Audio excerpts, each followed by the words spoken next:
Hello, my name is Parker Greep, and today I'll be going over the first of my recursive problems, being the factorial problem for Mr. LaRocca's AP Computer Science class. I'm gonna try and go over this quickly because I have a lot of material to go over. First, we need to analyze the problem. Uh, the teacher is prompting us to create a static method called factorial that will return the factorial of x. The factorial of a number is the product of all numbers between 1 and that number. So if we did factorial of 4, it would be equal to 1 times 2 times 3 times 4, which is equal to 24. So the factorial of 4 would be equal to 24.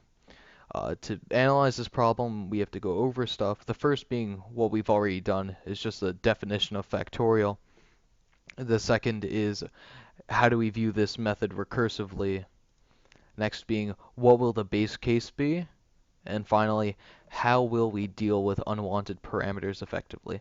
And to answer the question, to create this static method, we're going to have to answer these questions first.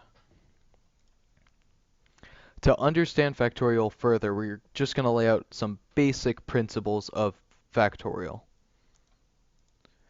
The factorial of 1 will always be 1. This will always be true. It's undisputed.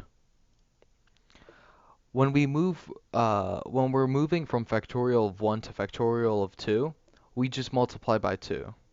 And that makes sense if you think about it. If you do 2 times the factorial of 1, it's equal to the factorial of 2. This will mean for our problem that when finding the factorial of x, we will multiply x by the factorial of x minus 1. And that when x becomes 1, we're just going to return 1. This right here is going to be the basis for our return statement, and this is going to be the basis for our base case. Right now I'm going to move over to the code, and we're just going to solve this problem really quickly. If I just get out of here and I open up Eclipse, and let's take this picture along with me. Yeah, that works. So right now we have our static method factorial, and we have room for the base case and the return statement. If we look at how we analyzed the problem earlier, when finding a factorial of x, we just multiply x by the factorial of x minus 1. So for our return statement, we're just going to return x times the factorial of x minus 1. And that makes sense. So when we do, if we look at, if we try and find what our base case is, when x becomes 1, just return 1. Because we talked about it, we talked that the factorial of 1 will always be 1.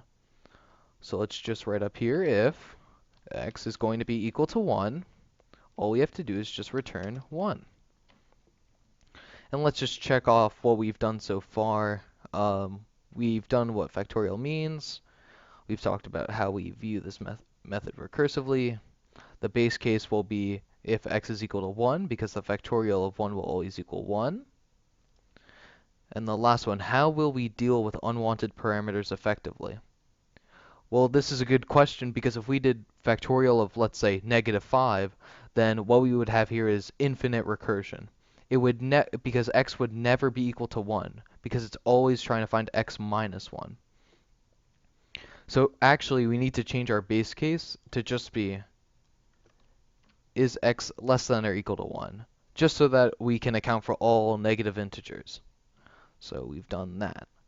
So now that we've answered all of these 4 questions, we are done with our method, and we've answered the question correctly. And if I just quickly create public static void main string arguments, and I just test, again, if I just print out the factorial of 4, we should get, save, 24. And this will work with any number If I do 5, it should give me 120, because 24 times 5 is 120. And even if I do a negative number or a neutral number like 0, it's just going to give me 1.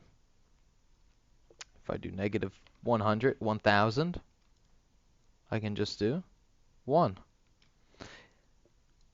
Alright, so that answers our question.